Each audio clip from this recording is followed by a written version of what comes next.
بناوی خدای بخشندەی میهرەبان، ملیارەها ملیار حەمد و سەنا و سوپاس و ستایش بۆ زاتی پاکی ئەڵڵا کە خاوەنی هەموو ناز و نیعمەتەکانە.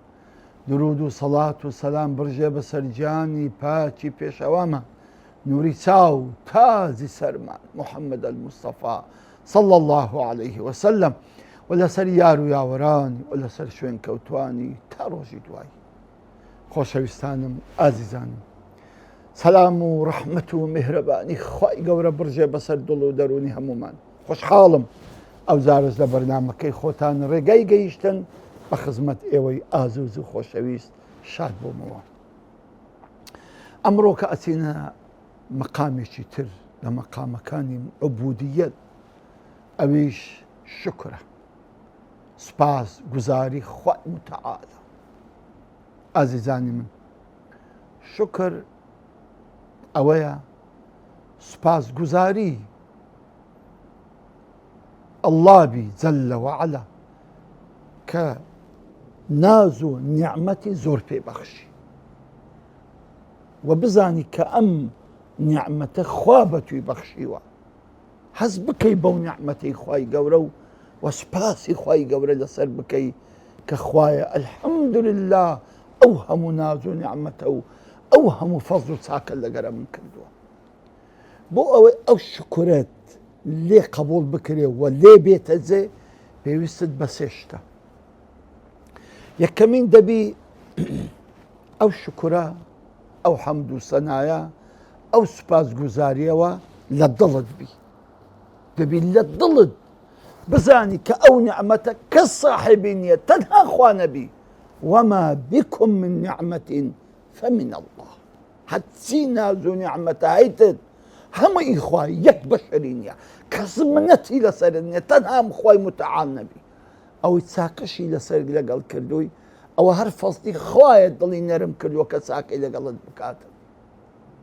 کەواتە دەبێ ئەوەل و ئاخیر هەر ساحیبی فەزڵەکەی ئەڵڵا بێ جەلە وەعەلا. کەواتە دەبی لە دڵڕا ئەو قەنەعەتت هەبی کە هەموو نیعمەتەکانی خوایە. دوو، و پاشان بە زوبان ئیعتراف بکەی کە ئەو ناز و نیعمەتەی خوایە. وأما بنعمة ربك فحدث. خوای گەورە دەفەرموویتە محەممەدی صلى الله عليه وسلم کە خطابەکەی لۆ محەممەدی خطابی لۆ ئومەتیتی دەفەرموویتن هەموو ناز و نیعمەتەکانی خوای گەورە باسکە. ئەی محەممەد، باسی ناز و نیعمەتەکانی خوای گەورە بکە، باسی فەزڵ و بەخشیشەکانی خودای گەورە بکە. کەواتە دووەم شت دەبی تۆ بە زوبان ئیعتراف بکەی کە حەمد و سەنای خوای گەورە بکەی کە خوایە زۆر شکر، خوایە بە ملیارها ملیار حەمد و سەنا و سوپاس و ستایش بۆ زاتی پاکت کە ئەو هەموو ناز و نیعمەتت پێبەخشیوم. خوایە لاڵم بەرامبەر حەمد و سەنات لەبەرەوەی نازانم چۆن حەمد و سەنات بکەم. بزانە پێغەمبەری خوا عەلەیهی سەڵات وەسەلام ئەی فەرموو ربی لا أحصي ثناء عليك أنت كما أثنيت على نفسك. الله يا رب، ئەمن ناتوانم حەمد و سەنا و سوپاس و ستایشێکت بکەم کە لایقی زاتی پاکت بی، مەگەر بۆ خۆت کە فەرموویتە حەمد و سەنای خۆی خۆتت کردووە. سبحان الله.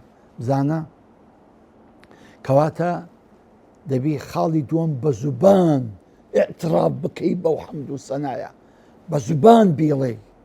بۆیە جارێکیان پێغەمبەری خوا صلی الله عليه وسلم نوێژی ئەکرد، فەرمی سەمیع الله لمن حەمیدە. یەکێک لە سەحابەی پیرۆزی مبارەکی پێغەمبەری خوا عەلەیهی سەڵات وسەلام کە لە دواوەی پێغەمبەری خوا نوێژیان دەکرد، فەرمیان ربنا ولك الحمد. یەکێکیان فەرمووی حمدا كثيرا طيبا مباركا فيه ملء السماوات وملء الأرض وملء ما بينهما وملء من شيء ما شئت من بعد.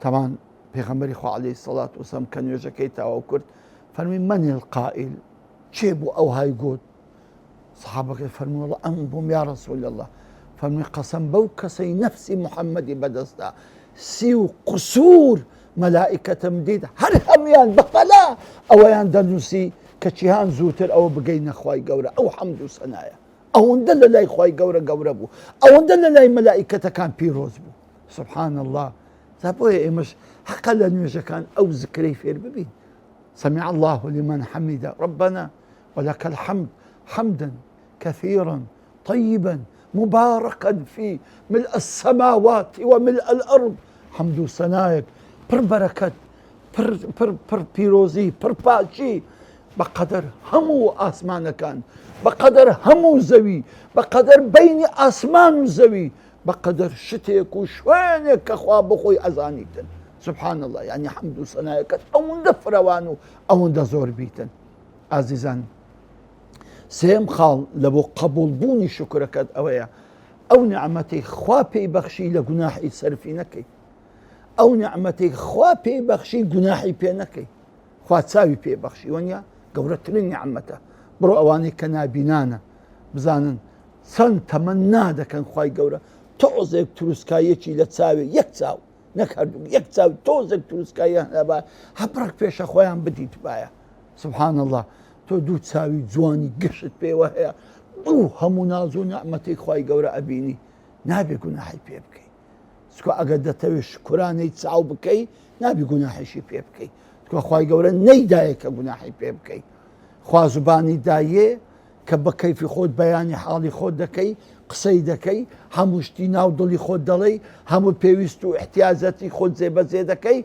دي كواتا او زبانا نابي جناحي بيبكي شكو اقا جناحت بيكر او شكراني خوا نكر لسا او نعمتي بلكو بالعقل شكرانا نكر جناحت بيكر كواتا بو اوي شكراني هر نعمتي شي خواي قوربكي امسيشتي بيوستا يكم بدل بزاني او نعمة اخوايا دو زبان الاعتراف بك كأو نعمة اخوايا سيم او نعمة بكار نيني جي خواي قورا لو قناح بشرعي بكاري نيني كخوا بينا خوشا كواتا همو نعمة كان هل تسي نعمة لدورة وبشتو دخوت داهية دبي او نعمة هل هموي لرقاي تاكو باشو شريعة الاسلام تو بكاري بيني حركاتك بهر نعمتك جناحت كد بزانا او منافي شكرا او عكسي شكرا او بدش شكرا كواتا براسيبو او شكرانا كمان ليه قبول به تبي اقامان ليه بي اما شكراني خواي جوريا دك بزباني الحمد لله خواي زو شكر ربي خواي او بشيكا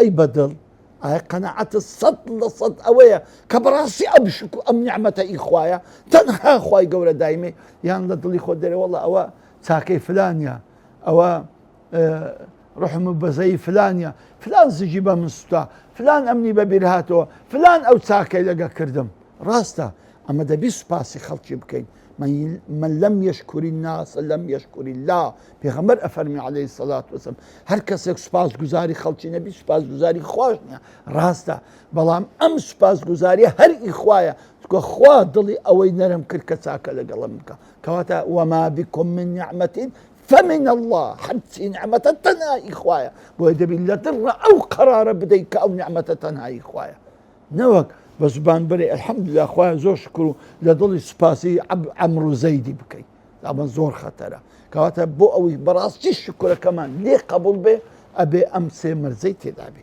بابي نسر أوي شكر كوا أخلوه بزان أخواي قولة فرمي سبحان الله كزوري بندكان براسي ناشكرا زوري بندكان ناشكرا لو دفرم اعملوا آل داود شكرا وقليل من عبادي الشكور دفرم أي آل داود إيو شكراني خواي قبربكن كوات الشكر اعملوا نيقول قولوا فرم اعملوا أي آل داود إيو كار بشكر بكن شكراني خواي قورب بعملي أنزام بدن وقليل من عبادي الشكور بلام زو كم لبندكاني من شكرانه بجيرن زوري نا شكري دكن سبحان الله أوسي مرزي قتم أما شكرانيا أما شكرانيا كهرب زباني شكراني خداي قوربكي كواتا شكرانه عمله بزانا أول زاري بدل بزبان يشتان عملنيا بلام كرده وكانت نعمەتەکان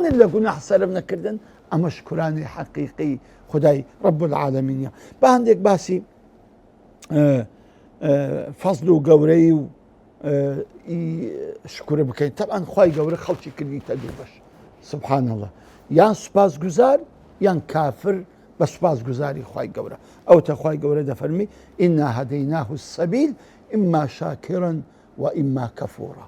ئێمە ڕێگای ڕاستمان لە بۆ خەڵکی نیشان داوە، ڕێگای ڕاستمان بۆ ڕۆن کردینەوە، ئیما شاکرن بەڕاستی ئەوانەی سوپاس گوزارن دێنە سەر ئەو خەتا و ئەم ڕێگایە، یان ئەوەتە کافر دەبن سوپاس گوزاری خوای گەورە ناکەن.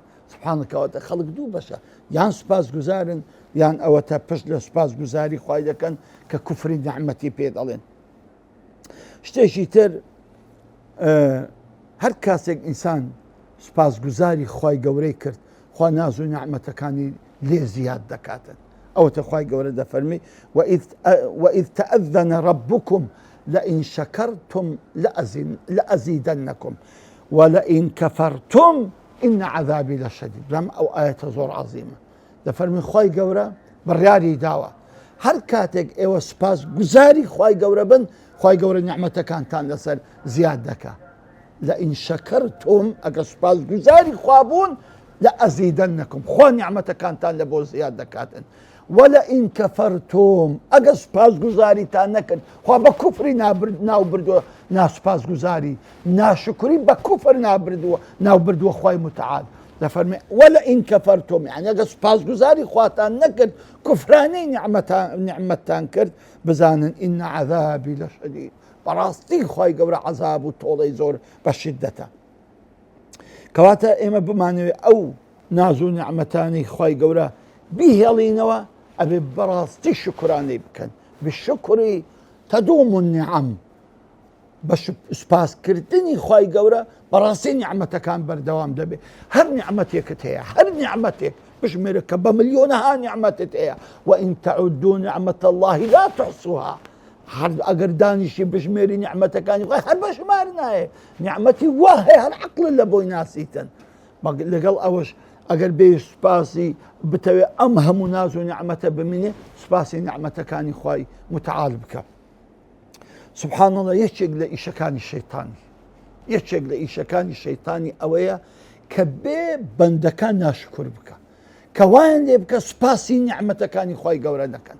سبحان الله، بزانە خوای گەورە ئەو ئاەتەشمان پێشتر شەرح کردووە، دەفەرمی ثم لآتینەهم من بین ئەیدیهم، شەیتان دەڵێ من لە پێشەوە لە بۆیان دەسم، لەوەی هەریان خەڵەتێنم، ومن خلفهم لە دواوە لۆیان دەسم، وعن ئەیمانهم لە ڕاستەیان لە بۆیان دەسم، وعن شەمائیلهم لە لای چەپەیان لە بۆیان دەچم، لۆ ئەوەی تووشی گوناحیان بکەم، حتا وایان لێ دەکەم فەلا تەجید ئەکثەرەهم شاکرین.